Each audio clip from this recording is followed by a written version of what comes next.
ആദ്യ കാലഘട്ടങ്ങളിൽ ഒരു ടർപ്പയുടെ അടിയിൽ നമ്മൾ സാധനങ്ങൾ ചാരിറ്റബിൾ സംഘടന തുടങ്ങിയ സമയത്ത് നമ്മൾ കൊടുത്തുകൊണ്ടിരുന്ന ഒരു സംവിധാനമായിരുന്നു. ഭരണം കിട്ടിയതിന് ശേഷം, അതായത് ഇവിടെയാണ് ആ ഓണച്ചന്ത നടത്തിയതും പ്രശ്നങ്ങൾ ഉണ്ടായതും ഒക്കെ ഇവിടെ വെച്ചിട്ടാണ്. അപ്പോൾ ഇത് നമ്മൾ ഭക്ഷ്യസുരക്ഷാ മാർക്കറ്റാക്കി ഓപ്പൺ ചെയ്ത് കൊടുക്കുകയായിരുന്നു ചെയ്തത്. അപ്പോൾ ഇവിടെ നമ്മൾ ആദ്യ കാലഘട്ടത്തിൽ കിഴക്കമ്പലം പഞ്ചായത്തിലെ എല്ലാ ആളുകൾക്കും നമ്മൾ കാർഡുകൾ കൊടുക്കും. കാർഡ് കൊടുക്കണ വേറെ ഒന്നുമല്ല, ആ വീടുകളിലെ ഫാമിലി മെമ്പേഴ്സിനെ അനുസരിച്ചിട്ടാണ് നമ്മൾ ഇവിടെ ലിമിറ്റ് സെറ്റ് ചെയ്തേക്കുന്നത്. അല്ലെങ്കിൽ ആൾക്കാർ ബൾക്കായിട്ട് പർച്ചേസ് ചെയ്തിട്ട് പുറത്തു കൊണ്ടുപോയി വിൽക്കാനുള്ള സാധ്യത, കാരണം നല്ല ക്വാളിറ്റി സാധനങ്ങളാണ്, അപ്പോൾ അത് പുറത്തു കൊണ്ടുപോയി വിൽക്കാനുള്ള സാധ്യത ഉള്ളതുകൊണ്ട് നമ്മൾ ഒരു വീട്ടിലേക്ക് ഇപ്പം 5 പേരുള്ള ഒരു വീട്ടിലേക്കാണെങ്കിൽ അവർക്ക് ഇത്ര രൂപ ലിമിറ്റ് നമ്മൾ സെറ്റ് ചെയ്തിട്ടുണ്ട്.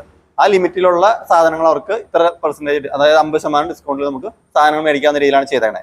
അതെപ്പോഴും ഒരു മാസത്തേക്ക് എപ്പോഴും മിച്ചം വരാനാണ് സാധ്യത സാധാരണ ഉണ്ടാവുക. കാരണം നമ്മൾ അത്രയും ലിമിറ്റ് അവർക്ക് കൊടുക്കുന്നുണ്ട്. കോവിഡിന്റെ ടൈമിൽ നമ്മൾ 80%, ഇപ്പൊ 50% എന്നുള്ളത് 80% വരെ ഡിസ്കൗണ്ടിൽ എന്നുള്ള രീതിയിൽ കൊടുത്തിട്ടുണ്ടായിരുന്നു. അപ്പൊ അന്നേരം നമുക്ക് പാലിനൊക്കെ 5 രൂപ ഉണ്ടാവുള്ളൂ.